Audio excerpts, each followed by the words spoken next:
Hello, Cappuccino. So here is another helper video to help you solve equations when you have variables on both sides of the equation. So notice here we have 5x on one side and 2x on the other. So we don't like having them on different sides of the equation.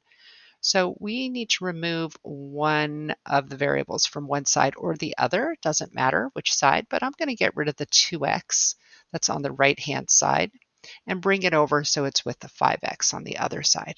I can't just add them together because they're on different sides of the equation. I can't combine like terms because they're not on the same side. But what I can do is I can remove the 2x from the right-hand side by adding the opposite. So I have a positive 2x, so I'm going to add a negative 2x. Positive 2x plus negative 2x is 0x, so that'll cancel it. But if I do it to one side, I have to do it to the other side. So notice I have negative 2x on both sides of my equation.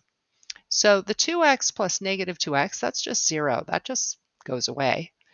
And I'm going to be left with the 33. So I don't have to write like 0x plus 33. I can just write 33.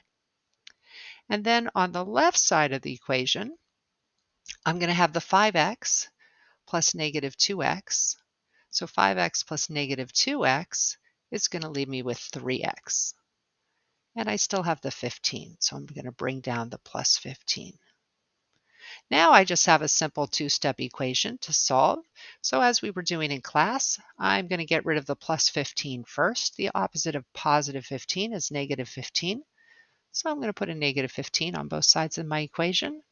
Positive 15 plus negative 15 is 0, so that's just going to go away and I'll be left with a 3x.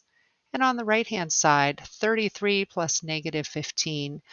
Ooh, I could grab a calculator, but let's see if I can do that in my head. Let's see, 30 minus 15 would be 15, but it's 3 more than that, so therefore it's 18.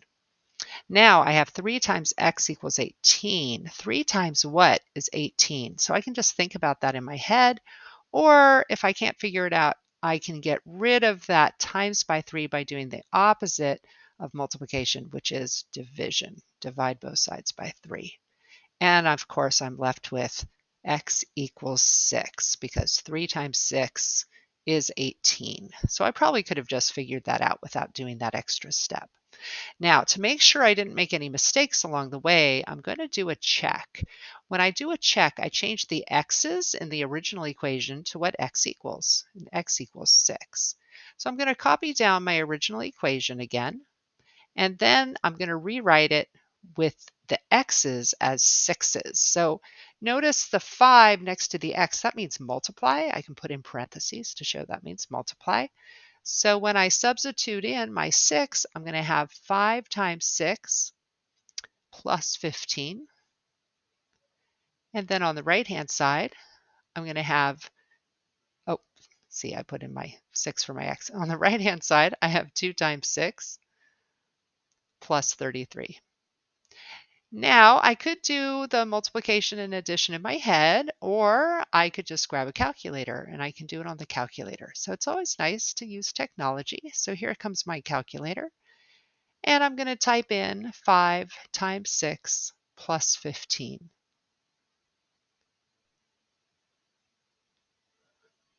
Or I could actually use the parentheses. Notice my calculator has parentheses, so I could do 5 parentheses 6, which also means multiply, plus 15, and hit equals.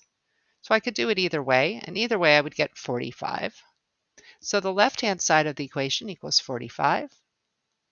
And then the right-hand side, I'm going to do the same thing again. I'm just going to type it into the calculator.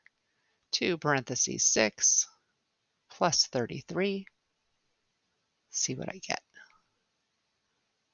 And I got 45.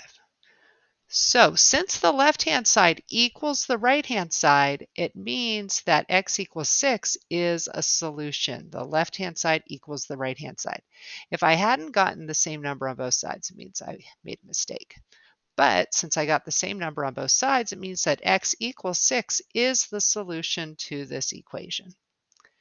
And there it is, variables on both sides of the equation solved.